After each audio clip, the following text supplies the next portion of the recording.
हम देख सकते हैं।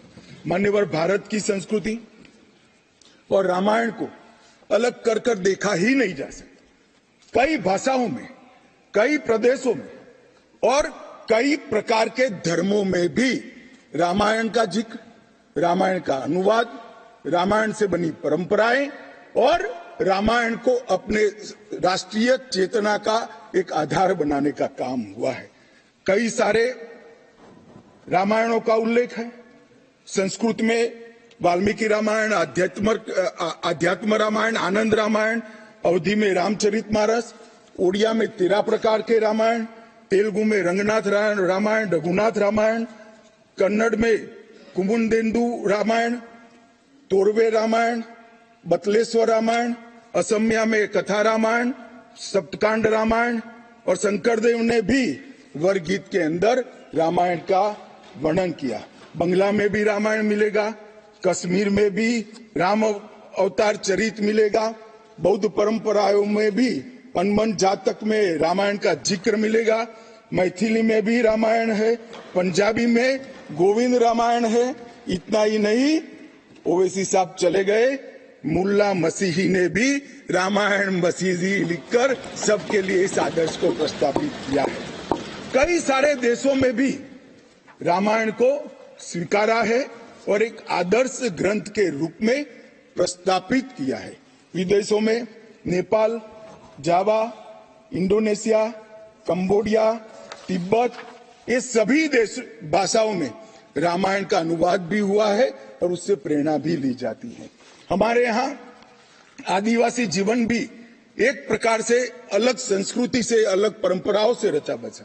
उरांव में, बोडो में, संथाल में, संकाल में, बिरहोर में और छोटा नागपुर में सभी जगह स्थानीय भाषाओं में रामायण का अनुवाद भी हुआ और रामायण के आधार पर अपने जीवन को, आदर्श को बनाने का काम भी हुआ। मान्यवर, राम और रामायण से अलग इस देश की कल्पना हो ही नहीं सकती। मान्यवर, ये जो राष्ट्र की इच्छा की परिपूर्ति सम्माननीय मोदी जी के हाथ से 22 जनवरी को अभिजीत मुहूर्त में हुई है, ये लड़ाई 1528 से लड़ी जा रही है। दशकों तक ये लड़ाई चली। मान्यवर, दशकों तक लड़ाई चली। लगभग 1858 से कानूनी लड़ाई चल रही है। जब से अंग्रेजों का शासन था, 330 साल के बाद कानूनी लड़ाई का आज अंत आया है और रामलला अपने गर्भगृह के अंदर विराजमान है। मान्यवर, 330 साल के बाद और 1528 से एक लंबा जो आंदोलन चला, उसकी समाप्ति हुई है और देश की आध्यात्मिक चेतना की जागृति हुई है। मान्यवर, मैं इतना ही कहना चाहता हूं, ये आंदोलन से अनिभिज्ञ होकर कोई इस देश के इतिहास को पढ़ ही नहीं सकता। आज से नहीं, 1528 से हर पीढ़ी ने इस आंदोलन को किसी न किसी स्वरूप से वाचा दी और ये मामला लंबे समय तक अटका रहा, भटका रहा, लटकता रहा।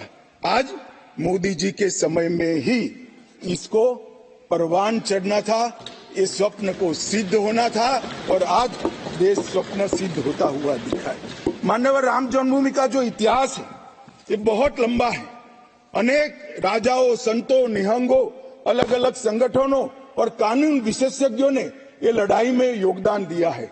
मैं आज ये 1528 से 22 जनवरी 2024 तक की संपूर्ण कानूनी और युद्धों की और आंदोलनों की लड़ाई को, ये सभी योद्धाओं को बहुत विनम्रता से स्मरण करना चाहता हूं और उनकी लड़ाई जब आज समाप्त हुई है, तब मुझे विश्वास है मान्यवर, वो जहां भी होंगे बड़ी आनंद की अनुभूति करते होंगे, अपनी श्रद्धा को चरितार्थ करने की अनुभूति करते होंगे।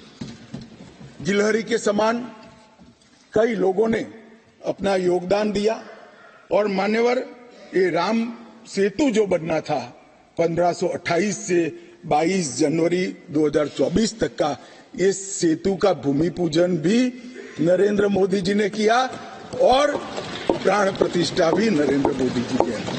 मान्यवर, 1990 में जब ये आंदोलन ने गति पकड़ी उसके पहले से ही भारतीय जनता पार्टी का ये देश की जनता को वादा था। हमने पालमपुर कार्यकारिणी के अंदर हमने एक प्रस्ताव पारित कर कहा था कि राम मंदिर का निर्माण इसको कोई एक धर्म के साथ नहीं जोड़ना चाहिए। ये देश की चेतना की पुनर्जागृति का आंदोलन है। इसलिए हम राम जन्मभूमि को मुक्त कराकर, कानूनी रूप से मुक्त कराकर वहां पर राम मंदिर की स्थापना करेंगे। अब इस देश में प्रॉब्लम क्या है साहब? जब चुनाव में घोषणा पत्र में लेते हैं तो कहते हैं चुनाव में वोट प्राप्त करने के लिए लिया, चुनावी वादा है। ये भाजपा ऐसे ही वादे करती है। 370 हो, राम जन्मभूमि हो, यूनिफॉर्म सिविल कोड हो, ट्रिपल तलाक समाप्त करना हो। अब ये कहते हैं आप ऐसे ही वादे करते हैं और ये वोट प्राप्त करने का जरिया होता है, और जब हम इसको पूरा कर देते हैं तो बड़ी खिलाफत करते हैं।